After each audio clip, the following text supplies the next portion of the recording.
In the last doco, me, Dylan, and my dog Benson took you on an adventure to the mysterious Egyptian hieroglyphs at Bambara Road, Kariong, only an hour north of Sydney.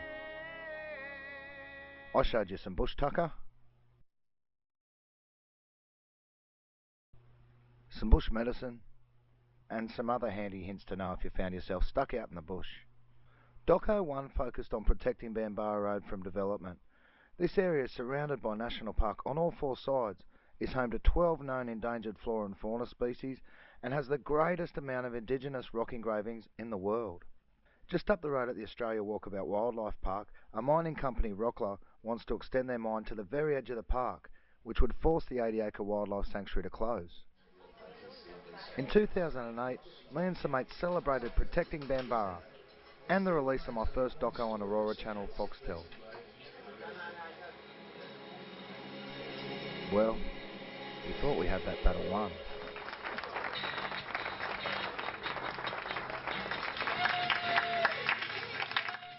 Little did we know, the real battle had only just begun. Surrounded by National Park, the bushland near Woy Woy Road in Kariong is sacred to many Indigenous Australians. According to conservationists, the 56 hectares is home to a variety of threatened species and also features some Aboriginal rock paintings.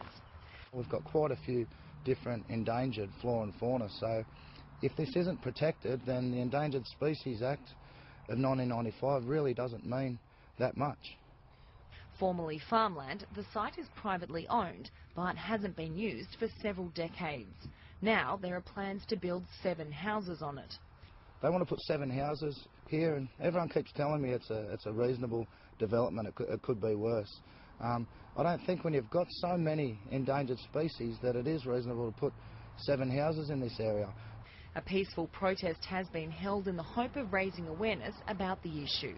So I'm hoping there's going to be a fair fight and a good hard fight for this land. This is one of the most ancient engraving sites in the world, one of the richest engraving. 900 trees would have to be cut down for this development, enough clearing for 70 normal house blocks. The matter will go before the Land and Environment Court on the 17th of February. Georgie Glover, NBN News. As this new threat to Bambara had arisen, and after what I saw in court, I was hoping to get some advice from Warramai, a traditional custodian who's been battling for years to save a very sacred healing tree at Bulladila. No, not Avatar, the real deal. On our way, we stopped at the beautiful Gloucester Tops Falls. Well, this wasn't the warm welcome I was hoping for.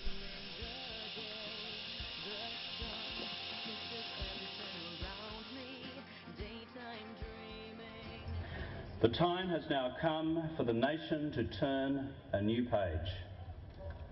A new page in Australia's history by righting the wrongs of the past and so moving forward with confidence to the future. We apologise for the laws and policies of successive parliaments and governments that have inflicted profound grief, suffering and loss on these our fellow Australians. I was proud to be there when our then Prime Minister Kevin Rudd apologised to the stolen generation. For the removal of Aboriginal and Torres Strait Islander children from their families, their communities and their country. For the pain, suffering and hurt of these stolen generations, their descendants and for their families left behind, we say sorry. How can our government apologise to our original people and then allow big companies to continue to destroy sacred lands, all in the name of the almighty dollar? We say sorry. And if you try and stop them, they'll throw the full weight of the law at you. Are you connected with this camp up here? I'm just here on my own accord, mate. Oh yeah? So have you been up there? I've been for a walk up there, yeah. So who's up there? I don't know anyone by name. Don't you? No. So you just walk up and didn't introduce yourself to anyone? Something like that, The problem is it's something like that. The problem is it's a total fire ban today, and it has been for a week or so. It's fairly obvious there's smoke up there, so that would indicate there's a fire up there. Yep. So if you don't know someone's name, you might just sing out no name and ask them to put the fire out. That's not a bad idea, mate. Good idea, isn't it? If it's a fire ban It's today. a great idea. Yep. Can you get onto that? Sure. No worries. Warramai describes how he was treated by police and RTA officials on arrival that day. Well, they said I should go back to where I come from, that I'm not a part of the Aboriginal family that lives there. He says, how much Aboriginal are you? He says, you're not even a full one. You know, he said, how black are you? That was very intimidating, very racist. I've asked one of the security guards here whether they are going to actually cut the tree down today, and he's told us that yes, that is their intention. Half of the tree's been cut off, and the other one's just sitting there, being hung by the joint crane there. I'll let you go down this time. No, just to show my final respect, just put my hands and just a little ceremony by myself. And they said, if you don't move, you're going to be arrested. So they walked me up here. You know, it's like a funeral service. What's going on here is a funeral service. I'm actually watching the destruction of an ancestor that has been dug out of his final resting place. And I should have been allowed to go there and show my respects. They've cut his head off, they've cut his body in half, and now they've cut his legs off.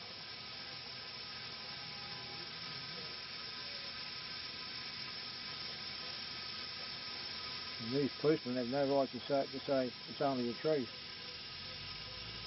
That tree in our culture is equal to a white man's church. That's what, you know. I've got no place now I can ever take my grandkids. Yeah, that's what's so special about it. Thousands years of history where black fellow come and put his hands on, make himself known, present the baby. I've got nowhere near the generations bring my kids to, my grandkids. All gone.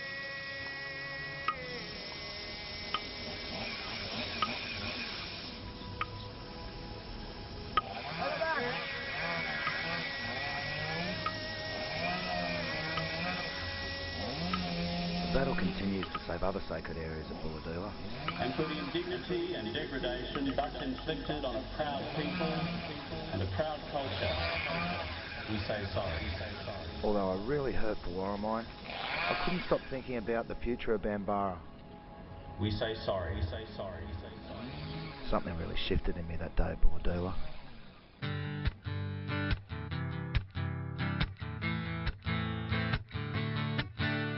This is just a bit of footage of a week or so that I spent living off the land, only a few hours on foot from Bambara at a place called Dirabin. These fruit are from the wombatberry vine, Oristrophus latifolius. My young mate Dylan was still having some trouble at school, so much so he got expelled. His mum Tracy and I thought a week in the bush in the middle of winter without taking any food, water or shelter and having to live off the land may put him on the right track. That one's good. Fungus is a tricky one. Largely, you want to stay away from a lot of the funguses because they're poisonous. But these bracket fungus, you've got to soak them because they're really tough. And then they're quite edible. Got a really strong mushroomy taste. Not bad at all.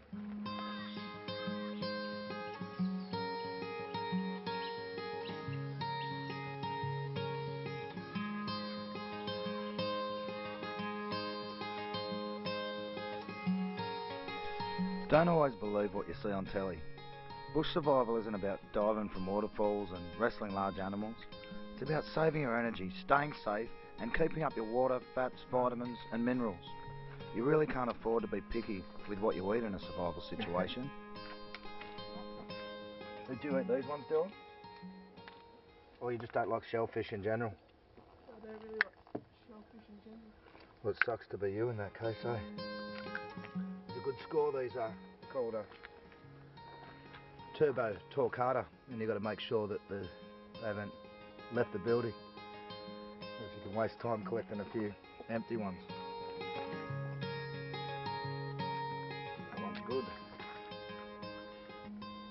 So I was starting to get a little bit worried. I wouldn't say worried, but hungry. And yeah, we've come down to this beautiful part of Dirabin. I think I was here about 10 years ago, and plenty of oysters around, these turban shells, and found some other stuff around the corner that I'll show you in a minute. So we're doing all right, we're surviving. These oysters are a good source of valuable energy, yielding good amounts of protein, fats, sodium, iron, magnesium, and around 160 milligrams per 100 grams of calcium.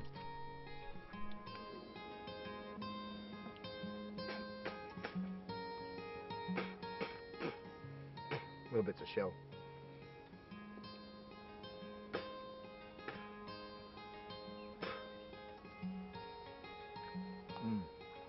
Stuff.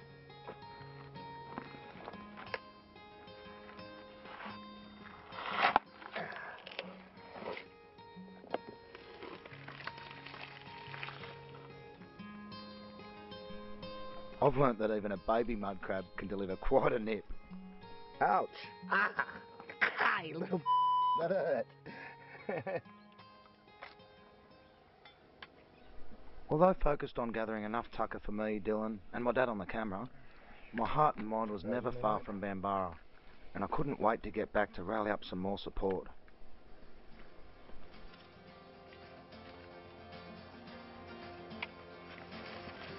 Here we go to the sugary leaves of the native sarsaparilla vine. Also, you can use this vine as twine. If I wasn't cheating with my spear, I used that bit of gaff tape that I grabbed.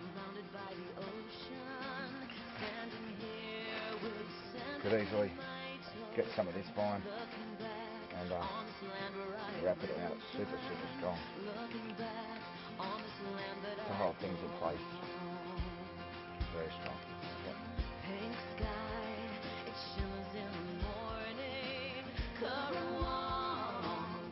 We've been eating quite a bit of this rabbit food. There's a little bit of food just in that section there. This is a quite well-known Lamandra longifolia, which provides edible leaf bases and in summer, edible grains.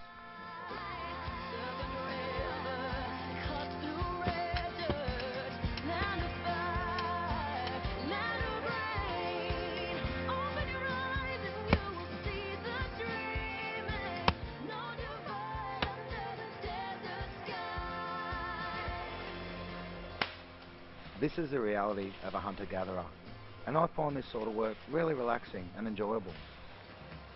Garnia, or cuddy grass, is a valuable source of carbs, but it should come with a warning label. It's important to not grab these sections here once again. To grab the brown parts, sort of get your nails in between there. Fold it back. Shimmy your fingers underneath. Get that stuff.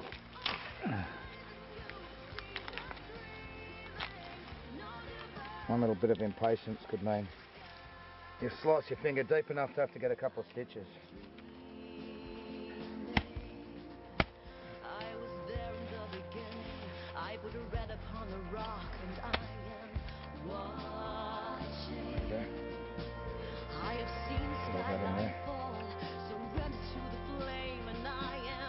Got some more sarsaparilla fruit over here, bro. Oh, this stuff's not right. Here I gather some Waterbora fruits, and some little green and very sour native currants, or Leptomeria acida. Got a little bit of fruit now, which is good. So tempting to just throw this stuff straight in your mouth.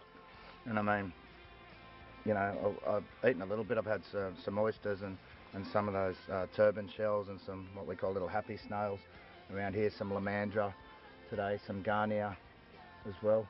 But yeah, we'll keep this for later. I mean, it's enough common sense that if it does pour down rain for the next few days or something, we're going to have this sort of thing to live off.